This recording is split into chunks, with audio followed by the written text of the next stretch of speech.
જગા કાકા શું કેવું રહ્યા ને આ લારિયારું બાકરું કહેવાય. ઓય આપણી ભાષામાં હા આમ ત્રખિયારું લાલ છે પણ આમ ત્રખિયારું કહેવાય. આ કાનમાં ત્રખી છે એટલે ત્રખિયારું કહેવાય. આ બકરી છે તો મજીઠી કહેવાય. અચ્છા મજીઠીનું શું મતલબ એમ મજીઠી આમ આની ખોરાક સારી હોય તો દૂધમાં મજીઠી રહી એના જેટલે એની કોઈ ના આપણે. આના 3 બાકરા છે કે 2? બે આ બીજીનું.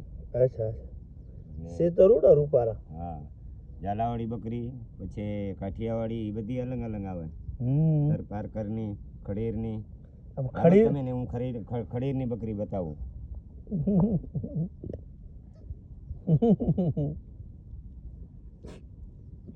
આરામ કરે. અને આ ટોપી વાળું બેઠો એ જો માથે મસ્તક માથે ટોપી. એ આ મસ્તક માથે ટોપી. હા આમ ચાંદલું કહેવાય પણ આમ દૂરથી એમ થાય કે જાણે ટોપી પહેરેલી.